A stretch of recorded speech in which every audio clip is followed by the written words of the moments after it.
launching our app, I can confidently say that this is going to be the most awaited app. We're going to go all out to ensure that what you get on your screen matches what you get on TV. So watch out. The Times Now app is just around the corner. Watch out for the Times Now app by the #1 on digital media.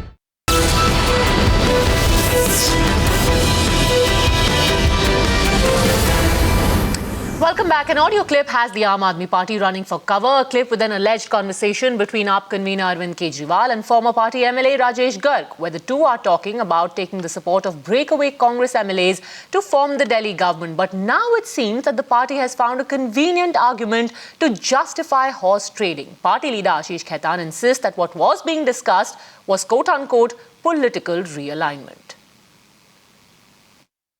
इस step पर देश भर में चर्चा हो, TV channels पे चर्चा हो, बहस हो, तमाम पॉलिटिकल पार्टीज, तमाम वरिष्ठ नेता, भारतीय जनता पार्टी के भी, कांग्रेस के भी, तमाम पुराने पॉलिटिशियंस इस स्टेप पर बहस करें और चर्चा करें। क्या है इस स्टेप में ऐसा जिसकी वजह से ये आरोप लगाया जा रहा है कि हमारी तरफ से कोई हॉर्स ट्रेडिंग की कोशिश हुई। हॉर्स ट्रेडिंग जैसा बड़ा शब्द का इस्तेमाल कुछ लोग गैर जिम्मेदार तरीके से कर रहे हैं। तो पहली बात हमें कहते हैं कि अगर ये मान भी लिया जाए कि ये टेप बिल्कुल सही है, मान के चलते हैं कि ये टेप बिल्कुल जेन्युइन है, क्या उस टेप में कहीं कहा जा रहा है किसी से कि अगर आप हमारी पार्टी का समर्थन करेंगे, हमारी पार्टी की सरकार बनाएंगे तो आपको चेयरमैनशिप मिलेगी? क्या उस टेप में कहीं इस तरह की कोई संकेत दिए गए हैं कि अगर आप हमारी पार्टी का समर्थन करेंगे तो आपको किसी तरह का मॉनेटरी बेनिफिट दिया जाएगा? क्या उस टेप में कहा गया है कि अगर आप हमारी पार्टी का समर्थन करेंगे तो आपको कोई मंत्री पद दिया जाएगा?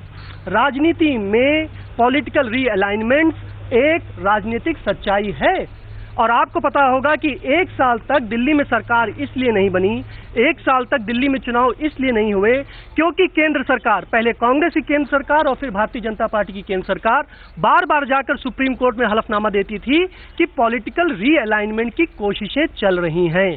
पॉलिटिकल रीअलाइनमेंट राजनीतिक सच्चाई है, हॉर्स ट्रेडिंग राजनीतिक बुराई है। पॉलिटिकल रीअलाइनमेंट अगर उस समय हो रहा था तो ठीक है, पॉलिटिकल रीअलाइनमेंट होता रहा है। Former BJP MLA from Delhi, RP Singh, is with us on the phone line. Mr. Singh, you've heard what Ashish Khaitan has said. Is this an admission of the fact that what Rajesh Garg was talking about, that conversation between him and Arvind Kejriwal, actually happened? That it's true that there was a discussion about taking the support of breakaway Congress MLAs, 6 of them? See, there are two issues in that complete subject which Rajesh Garg has raised. One is that the asking for 6 MLAs to switch over and then asking Rajesh Garg, the former Congress guy, to talk to those people and on what conditions they will switch over, on whether on some financial terms or whatever conditions they will switch over. One is that. Second is, on what line you are asking? You are asking they will not go for BJP because they are Muslims. Let's get them switch over because they are Muslims. You are dividing the society on common lines. Mr. Singh, I also want to ask you, because Ashish Khaitan's justification was that it's a political realignment and we should not call it horse trading. It is being used very loosely. As someone with significant political experience, can you explain to us what's the difference between political realignment and horse trading in this case? Political realignment is that they could have gone to Congress. They went to Congress. They went to Congress leaders. That's what Prashant Bhushan's category say, and that's what I've been telling again and again on different channels. They went to Congress for realignment. Congress rejected the realignment. After that, they went for horse trading. And the horse trading was after that. They went for let's get out of 8, let's get 6. Well, why not? It was a realignment. Why not all 8?